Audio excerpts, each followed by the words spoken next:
Bom dia, seja muito bem-vindo. Eu sou o pastor Osias Lima Ribeiro e esse é o culto matutino da Igreja do Parque. É um privilégio receber você aqui. Estamos juntos de segunda a sexta, 6 horas da manhã, sempre começando o dia com a meditação da Palavra de Deus, com um momento de oração e de intercessão, e nos preparando e empoderando para enfrentarmos as batalhas diárias que virão sobre nós.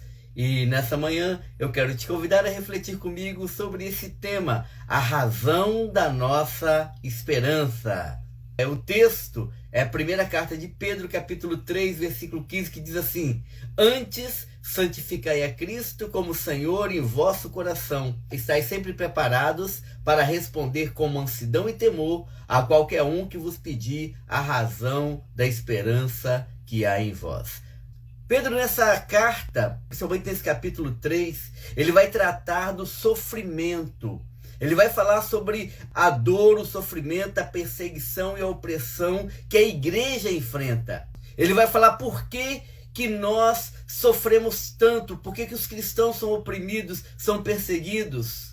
A questão do sofrimento, ela é tão antiga quanto a história da humanidade. Essa pergunta, por que nós sofremos? É uma pergunta perturbadora e nos leva a questionar muitas coisas, inclusive a própria existência de Deus. Porque quando a dor, quando o sofrimento, quando a perseguição desaba sobre nós, a primeira coisa que nós começamos a questionar é o que eu fiz para merecer isso? Mas a palavra de Deus vai nos mostrar que a dor e o sofrimento não é privilégio apenas das pessoas que cometeram algum tipo de erro. Muitas vezes nós podemos viver uma vida totalmente centrada na palavra de Deus, uma vida de busca, uma vida de submissão, e ainda assim o sofrimento bate na nossa porta. Quando nós olhamos em todas as direções, nós presenciamos isso. É dor, é sofrimento. Você liga o jornal, você abre a internet, você começa a conversar no grupo de WhatsApp, você acessa Facebook e você vê ali pessoas compartilhando, pessoas sofrendo, dores sendo sentidas, pessoas reclamando da luta, pessoas reclamando da dificuldade. Por quê? Porque isso faz parte da nossa realidade. Apesar do avanço das ciências, das inúmeras comodidades que nós temos, apesar do aparente progresso do homem nesse último século, a dor física ou emocional continua sendo uma realidade na vida do ser humano. E é nesse contexto que Pedro está dizendo que a nossa esperança, que nos leva a caminhar, a perseverar, a ir adiante, a nossa esperança que está segura em Cristo Jesus, ela tem uma explicação. A nossa esperança não está baseada num mero sentimentalismo vazio. Mas há uma razão clara, uma razão plausível para mantermos a nossa esperança acesa. Não é apenas um sentimento, não é algo da nossa cabeça, não é uma ilusão. Nós vivemos algo real. Algo verdadeiro e genuíno, algo que nós podemos explicar para as pessoas, algo que vai dar sentido à nossa vida nos momentos de crise. Ela existe na sua plenitude na pessoa de Cristo Jesus. 1 Pedro capítulo 1, versículo 3, Pedro vai dizer assim: nos regenerou para uma viva esperança, mediante a ressurreição de Jesus Cristo dentre os mortos. A nossa esperança é viva e a nossa esperança está centrada em Cristo Jesus e na sua ressurreição.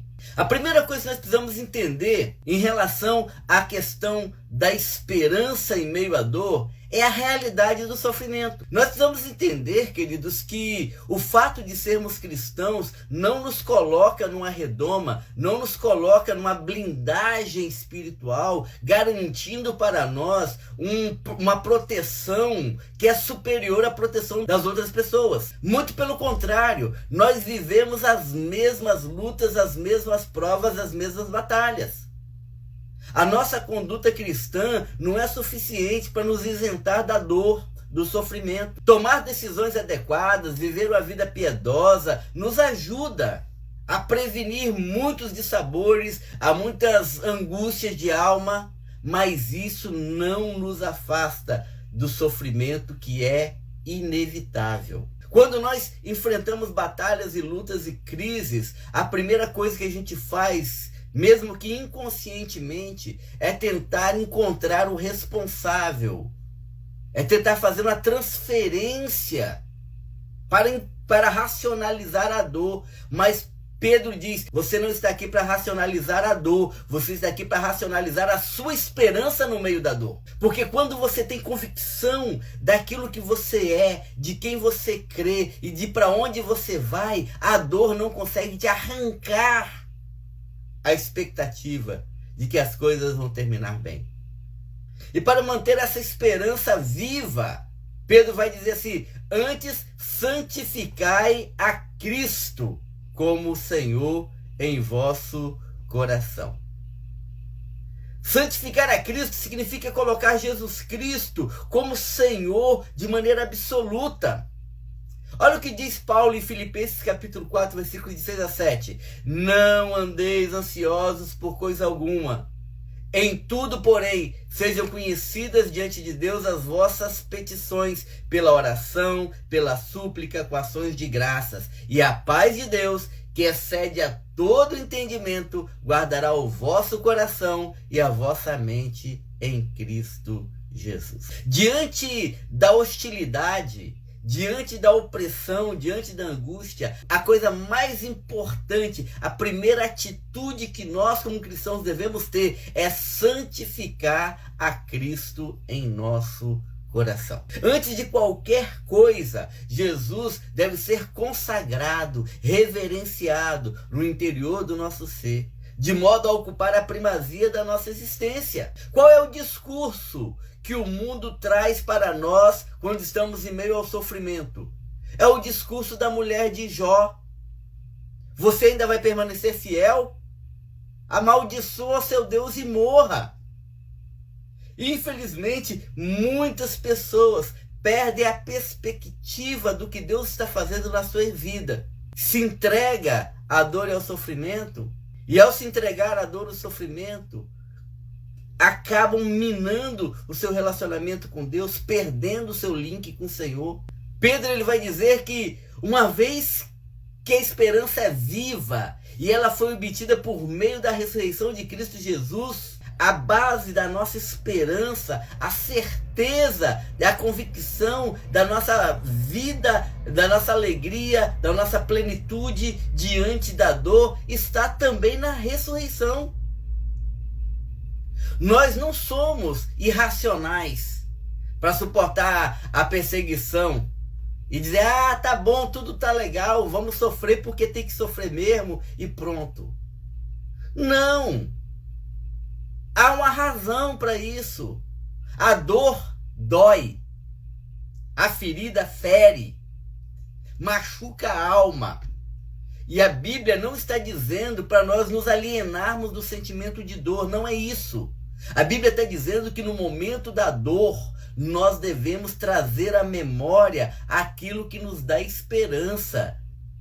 Que as misericórdias do Senhor são a causa de nós não sermos consumidos.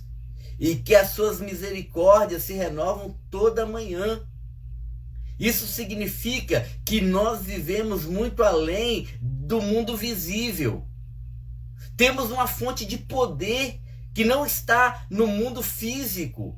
Está fora dessa terra. É o nosso Deus, o nosso Senhor. Ele é a nossa fonte. A nossa fé está apegada a uma esperança tão segura que nós temos alegria até mesmo no meio do sofrimento. Porque a nossa certeza é que Deus, o nosso Pai, não permitirá que a dor e o sofrimento venham nos assolar e roubar de nós a perspectiva de uma eternidade de paz, de plenitude. E nós vivemos de fé em fé e de glória em glória. E no meio dessa dor, no meio da crise, manter firme a razão da nossa esperança nos conduz a darmos um bom testemunho de Cristo. As pessoas olham para um cristão que passa por meio das lutas, dificuldades e crises e se mantém firme na presença do Senhor e perguntam assim, qual é a razão? Aqui nós vamos atribuir a resistência de fulano ao sofrimento. Qual é a fonte da sua força? E aí, nós cristãos devemos dar a razão da esperança que está em nós. Nós devemos explicar qual é a razão da nossa força, da nossa coragem, do nosso consolo, da nossa graça.